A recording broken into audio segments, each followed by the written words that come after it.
Next 9 news देख रही हैं आप और मैं हूं आपके साथ प्रज्ञा सिंह। आज के इस खास रिपोर्ट में बात करेंगे महाराष्ट्र की सियासत की। लगातार महाराष्ट्र की सियासत गर्माती हुई दिखाई दे रही है क्योंकि मुख्यमंत्री एकनाथ शिंदे की मुश्किलें बढ़ती हुई दिखाई दे रही है। जहां एक ओर एकनाथ शिंदे अपने 16 विधायकों की योग्यता को लेकर लगातार परेशान है, तो वहीं दूसरी ओर अब जिस तरह से यह दावा किया जा रहा है कि कैबिनेट विस्तार के दूसरे चरण से पहले ही मुख्यमंत्री एकनाथ शिंदे के 5 मंत्रियों को मंत्रिमंडल से बाहर किया जा सकता है, जिसके बाद अब सवाल यह उठ रहा है कि वो विधायक जो उद्धव ठाकरे को धोखा देते हुए एकनाथ शिंदे के समर्थन में बीजेपी के साथ शामिल हो गए थे, क्या अब मंत्रिमंडल से बाहर निकाले जाने के बाद वो एकनाथ शिंदे के साथ बने रहेंगे या फिर एक बार फिर से मातोश्री की तरफ रुख करते हुए दिखाई देंगे। वहीं दूसरी ओर जिस तरह से अब मुख्यमंत्री एकनाथ शिंदे के बेटे और सांसद श्रीकांत शिंदे को ठाणे में घेरने की कोशिश भारतीय जनता पार्टी के नेता करते हुए नजर आ रहे हैं और हाल ही में जिस तरह से जनसभा को संबोधित करते हुए श्रीनाथ शिंदे ने अपने पद से इस्तीफा देने की बात कर दी, उसके बाद लगातार ये लग रहा है कि अब एकनाथ शिंदे चारों तरफ से मुश्किलों में घिरते हुए नजर आ रहे हैं।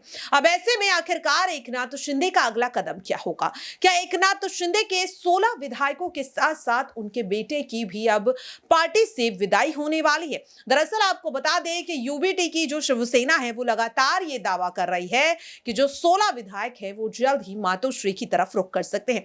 वहीं जहां एक और कैबिनेट विस्तार को लेकर के लगातार बीजेपी और शिंदे की शिवसेना ये दावा कर रही है कि कैबिनेट विस्तार के बाद सरकार और गठबंधन और ज्यादा मजबूत होगा, तो जो इस वक्त जानकारी सामने आ रही है उन्हें देखकर ऐसा लग रहा है कि शायद अब शिंदे की सरकार पर जो खतरा है वो और ज्यादा बढ़ता हुआ दिखाई दे रहा है।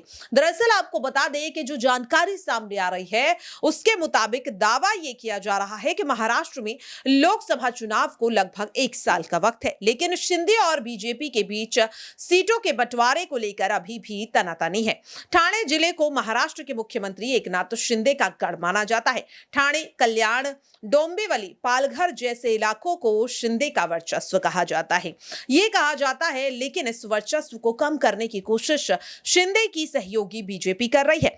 ठाणे में बीजेपी के विधायक संजय केलकर ने यह कहकर एकनाथ शिंदे की मुश्किलें बढ़ा दी कि ठाणे और कल्याण में बीजेपी लोकसभा चुनाव लड़ेगी।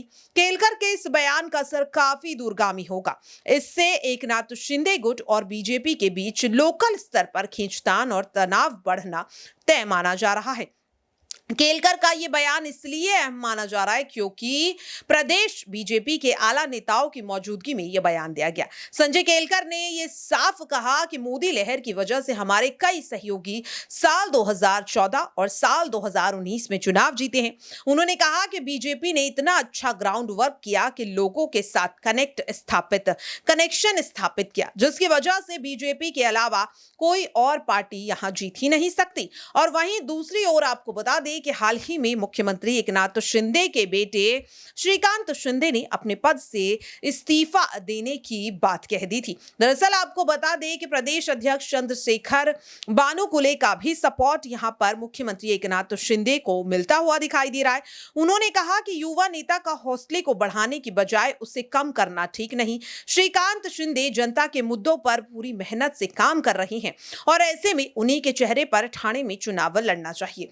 तो यानी कि सीधे सीधे यहां पर यह देखा जा सकता है कि ठाणे सीट को लेकर के अब बीजेपी और शिंदे की शिवसेना के बीच तनातनी देखने को मिल रही है। जहां एक और लोकसभा चुनाव के लिए लगातार बीजेपी दावेदारी को मजबूत करने की कोशिश कर रही है, गठबंधन को मजबूत करने की कोशिश कर रही है, तो अब महाराष्ट्र में लोकल स्तर पर शिवसेना और यहां पर बीजेपी के नेता एक दूसरे के खिलाफ बयान देते हुए नजर आ रहे हैं। अब इन तमाम मुद्दों के बीच क्या एकनाथ शिंदे की मुश्किलें अब वाकई में और ज्यादा बढ़ती हुई दिखाई देंगी? क्या 16 विधायकों की योग्यता पर फैसला आने से पहले उनके 5 मंत्री उन्हें जल्द ही बड़ा झटका देते हुए दिखाई देंगे? इन तमाम मुद्दों को लेकर आप अपनी राय कमेंट बॉक्स में जरूर शेयर करें और बाकी ऐसी खबरों के लिए देखते रहें नेक्स्ट 9 न्यूज। नमस्कार।